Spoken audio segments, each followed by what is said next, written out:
I'm Kathleen Coley. How are you? Thank you all for being here, and especially thank you all for buying a ticket to see a movie in theater. Everyone. I'm going to bring our incredible guests, but I just want to remind folks, when we get done with the Q&A, if you all could please hold your seats, because we'll actually have to get to another screening. But please allow me, without further ado, to welcome to the stage the star and the man we just saw do all of that and this thing on, Mr. Arnett.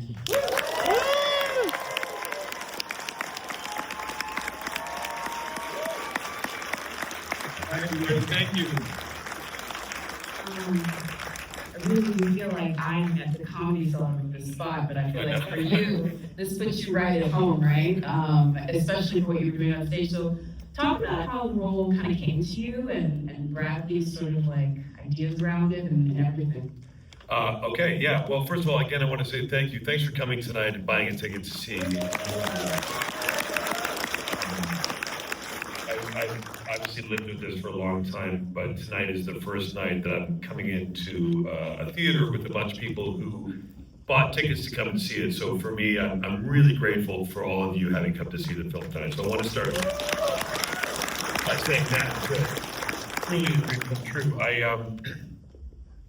Yeah, a long time ago, I was on a barge in Amsterdam, true story, and I met a guy by the name of John Bishop, and he told me the story of how he became a stand-up comedian, which was and John, I urge you to look him up, he's a super funny guy, big comedian in the UK, and he told me the story of how he was going through a divorce with his wife, and he went into a bar, they were charging a cover because they were doing open mic. He didn't want to spend the cover, he wanted to spend the £4 to get in. And so he put his name down. And he, for the first time, started talking about his life and himself, kind of to the world and also to himself. And he was telling me this story under the guise of like, this is how I became a stand-up. But to me, it really resonated about the relief that he got going in and doing something that was way out of his comfort zone. And then he started going back week after week. And so all of that was true. And then months into it, he didn't tell anybody his life, he was doing it. His now estranged wife, she came in with a new group of friends and saw him on stage and she had no idea. And that part was entirely true. And that helped them reconnect and start talking again. So that really, I really responded to that story. I asked him if I could write a movie based on his life, which is a tricky thing to ask someone, and we're inspired by it. And then we were working on it for a while, and then I gave it to Bradley. Bradley and I were old friends, and he asked me when I was working on it. I sent him the script, and he called me one day, he FaceTimed me on the blue and said, "I want to work on this with you." Wow. Yeah, that was how it started. And I think we've all seen the incredible work that he's done behind the camera as well as what he's done in front of the camera, but I think his approach to how he filmed you in this is something that is very noteworthy for folks that don't know. He actually trained to be a camera operator and joined the union so that he could actually be behind the camera while we were filming these, which is crazy. Yeah, yeah, he, I mean, not just that, as you guys just saw, the camera's like in my face the whole time. Bradley operated, that was Bradley operating the camera. And it was new for him. We started when we were in the pre-production phase and just camera testing. He was trying the different cameras, and as we were shooting stuff in New York with no permits and walking around, one day he was like, "I think I gotta operate." And I think that we sort of developed this language of the film, if you will, of being this super, he always knew he wanted it to be quite close. But that kind of came out of that process. So the whole movie, he's shooting and he's right in my face, a foot away from me, talking to me as well, as we're doing the scenes, walking me through and talking, and and it was a very kind of intense, intimate relationship between, with him operating and talking, and Well, I have to ask you, because obviously he's an actor, and I think there's such a shorthand that you have, plus your actual relationship, but I'd be curious, what was the moment when he was sort of like Bradley, director or camera operator, where you were like, I've never seen that before, because this is the first time you're working with him in that director-actor relationship, where he kind of gobsmacks you a little bit? The first moment, to be honest, I think, yeah, when we first started, when he came on and started working on the script, again, I've known him really well, and I've always been such a fan of what he does as an actor, as a director, as an artist, if you will. And I don't think I fully appreciated what it took. Really, from the moment he started writing with us, I realized, oh, he's operating on a different level. He brings so much to it. He is such an incredible, a student of cinema and all that kind of stuff. And so there was that kind of phase of it, and seeing the intensity. And then once we started shooting, how relentless he was pretty amazing. And he just kind of made everybody, he raised all boats because he just comes in. There's no, I don't know how many of you work in and around the industry or are familiar with, I'm sure a lot of you do.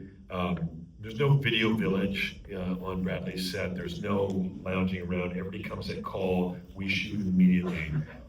He's unusual. He doesn't do like action and cut. It's a conversation. The camera starts rolling. He pulls it up, and everything is very fluid and is just a non-stop, relentless process of trying to every moment, every scene, trying to be as authentic as possible. And it's tiring, and it's also exhilarating, and it's scary. And I was out of my depth a little bit. I felt like at the start I had.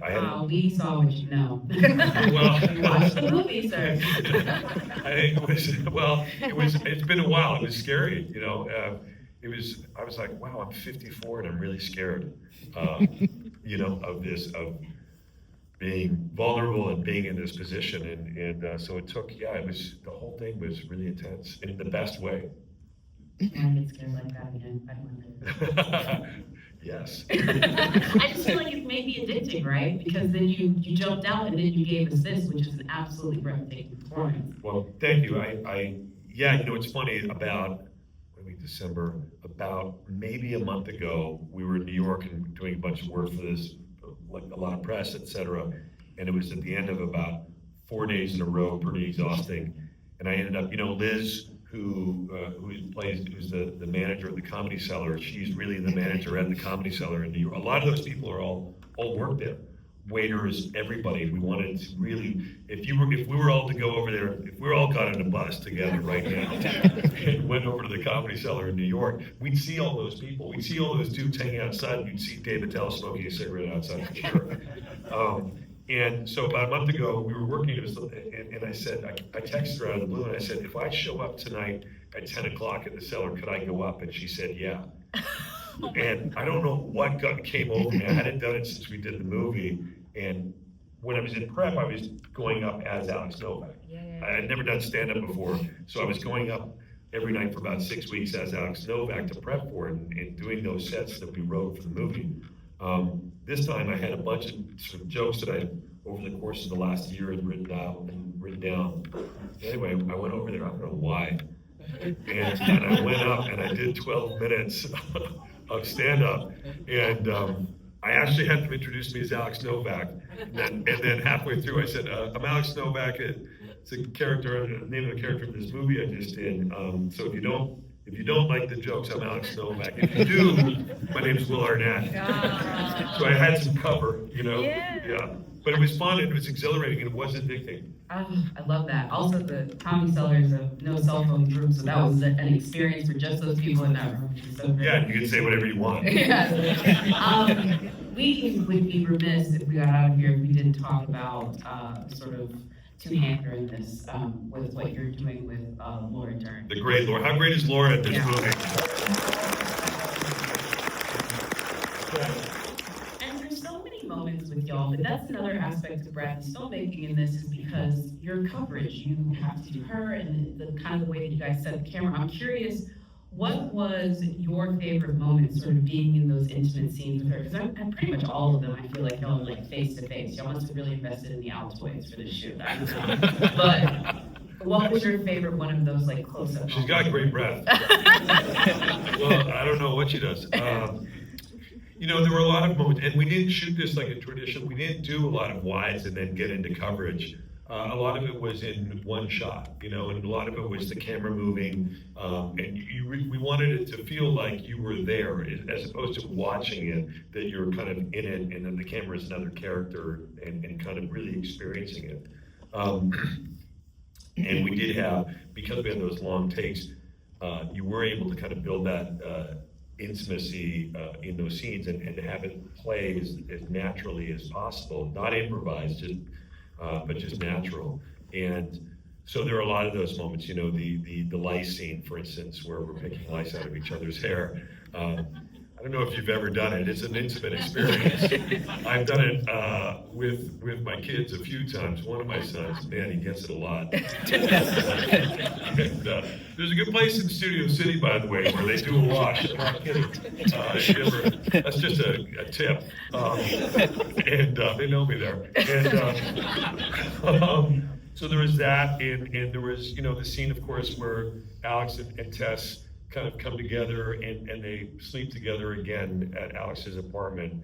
I just remember that at that point of the shoot, we were sort of deep into it, and we really had this shorthand. And Laura's such a beautiful performer, and you know, it's pretty tough to not get into a really good groove when you have a dance partner like Laura Dern. She just brings so much to it. She's just brings such sort of rich emotion and everything. And so that scene in particular was really, really good. It's one of those scenes where when you're done, you can't even, it feels like it felt effortless, and it feels like a dream, like it just kind of happened. Yeah. And you could have been there for 5 minutes, or you could have been there for 5 hours. You have no idea how long it was. Yeah. I will say this, as much as y'all, I feel, are in this tennis match, yeah. There's one scene at the end, and it was when I walked in here, and it's such a good scene. It's between you and Kieran Hines, and it's the after the crash out, I guess is the best way to put it, moment on stage. And I love that scene because it's mostly on him. And when we come back to you, you are just in a different place than you were when you walk out into the alley.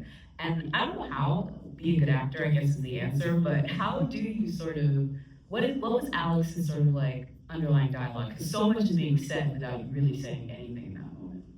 I think Alex comes off the vampire scene where he's so frustrated because he, you know, the scene before that really informs that, not just the scene in the attic, but the scene outside on the water at Oyster Bay, when he shows her the photo and he's like, look what I did, and he thinks he's doing something that's really great for her. And she's like, why would you do that? And you realize how far apart they are and how they each have such different perspectives.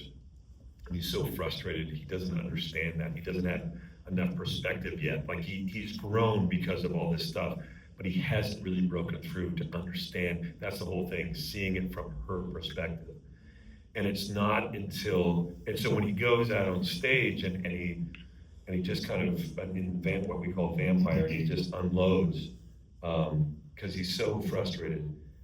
His dad comes up, and I think that once you get around onto Alex, he's kind of like a little boy again, you know, and he's there and he doesn't have the answers. What was interesting about that scene was Kieran Hines, who plays my dad, I hadn't met him. He flew over from England, and we wrote that part. It was a really important scene. And it just so happened, you rarely shoot things in order, but we did Vampire, and then, which was a really intense moment shooting it, you know, especially because Bradley was operating with the two of us up on stage doing this dance and sort of having this emotional explosion. And I went outside and walked around the block as they were setting up outside, and Bradley said, we're gonna shoot it, just sit on the stairs. And Kieran's gonna come up, and I'd never met him. I didn't meet Kieran Hines until he came up in the scene. I met him as Alex. And what was interesting was, it's not like some sort of trick that we decided before, it just happened in the moment. It was kind of an idea that Bradley had, because it's an important scene, and let's try to figure out a way to be really in that moment and not give it too much importance and see what happens. And Kieran Hines is such a beautiful performer. And I think that we were both able to kind of just be in the moment as these two people. And it was really special to be able to watch him and to be in that scene with him and make it so real. It was a special moment. Yeah, it's really special to watch. I think it's one of my, very emotional scene, and it only highlights by the time we sort of get to the end of it. I'd be curious for you, this film, I would say it's a departure, because watching you in it, you, I think, talked about how maybe this was the work you would have been doing when you first moved out. I'd be curious doing it now, as you say, at your age. I'm not gonna say that number again, but you know what I I'm mean? 55 now. I don't know. You can look it up. Oh, no. But how gratifying is this moment to sort of have it this way? Because I think it is a different look for some people, but it might feel like homecoming for you. It does. It is, and it is. It does, and it is gratifying. I do feel like, yeah, it was transformative in that way. I've said it before. What Alex kind of went through with the stand-up and what it did about revealing a lot of stuff about him, doing this process for me had this similar effect. I kind of realized as we were shooting, just being vulnerable in this way reminded me of why I wanted to do what I do and why I moved to New York when I was 20 from Toronto, was to do stuff like this, and it was really revelatory to me, and it was just very life changing. Even if I never do anything else again, just as on a personal level, it was really gratifying for sure. Yeah. Awesome. And I think you already alluded to it, but my last question was going to be for you. If you were going to do your go into an open mic moment on a whim, what would be your go into it scared moment in your personal, like, Will Arnett world? And you can't say this movie, because it might have been that. What would be my... Like, if you were like, I'm just going to go see if this brings me joy, but this is so scary to me, kind of, like, what would be your new random addiction if you could go sign yourself up for one? Yeah. I can't say just drink a huge Diet Coke in front of a room full of people. I mean, you can. Yeah. The lights go a little. I don't know. God, I don't know. What would I do that? I don't know. There's lots of stuff. Don't you guys have a lot of stuff that would scare you to go through? Yeah. It's a good one. That question's too good. Well, hopefully, whatever it is, you do it. I will say this before we end. I know I've got to go somewhere else. I've got to be there in a minute to do another thing, but I do want to say thank you. We never get a chance to do this, and I always feel bad, and everybody's gonna be mad at me. But I'd love to take 2 questions from the audience, even though we're not supposed to, because you guys came here to watch it, and I want to hear from you guys. So I'm gonna pick. Good. Go ahead. There's a moment in I don't remember if it's the first or second time that you do stand up, where you're looking directly in the camera. Is that by direction, or is that to connect with the audience, or is that like a moment of confidence within you and realizing I'm falling in love with this? Whereas normally you're darting around the room, but then suddenly you're telling jokes, looking directly at the camera with confidence. Yeah, I think that's a great question. I don't know if you guys heard, she was asked about looking directly at the camera. The second time I go up, I think that one of the things we wanted to do was track Alex's comfort level on stage. And the stand-up was also informed by what he's going through emotionally throughout the film too. So there's a bunch of different things we're trying to layer into those performances, but certainly to see him be more confident, 100%. We wanted that's something so we can kind of track what his emotional quotient is at that point for sure. One more, go ahead. Hi there. So my question is, you as an actor, you've done a lot of comedy. Are you taking a selfie right now? No, I'm recording the Q&A. It looks like he's taking a selfie. I'm recording the Q&A, sorry. Just for home use? I posted on YouTube for others to see it. Okay. So, my question is, you do a lot of comedy, and your comedy is usually like absurdist or crazy, like you look at Arrested Development or the Parks and Rec episode where you play the radio, the MRIs, yeah. But in this, you're more grounded. This is a more grounded performance. Was it really different for you to go from all these absurdist sort of comedies to a more grounded dramedy, I guess you could say? 100%, it was. It was different to go, I don't know if you guys heard it, different from doing the stuff that I've done before that I'm maybe more widely known for, or not widely aware. Lego Batman. What I'm nichely known for. It was a different gear. It was something that I used to do, that, as a young actor that I wanted to do, and sort of going back to it but interestingly enough, because I've been asked that a version of that question before, not that it's not a great question, one of the things, I think the through line for me was, and every time for me, the comedy that I like, and the comedy that I always tried to do was, even if it's a character like Joe from Arrested Development, who's so insane, and basically, thank you. It's so good. That's not why I said it, but thank you. He's not really tethered to this world that we live in. But for me, what was important was to be committed to that. I have to believe that I'm him for you to believe that he's real. And that's the kind of the common thread in it. And it's just a little bit of a different gear doing something like this that is, and also doing a scene that there's no punchline. Yeah. You know, that there is, and I wanted to feel genuine and reflective of, you know, we wanted all these characters, Alex and Tess and everybody in all these performances to feel like these are people we know. These are our neighbors, they're our cousins, they're our brothers. These are the people who we live with, and we wanted to feel so that you can identify with it in a real way. That's the hope. So, but yes, it was a different year, so. These are great. Y'all are gonna take my Guys, you guys job. are awesome. I want to thank you all for listening. For being here.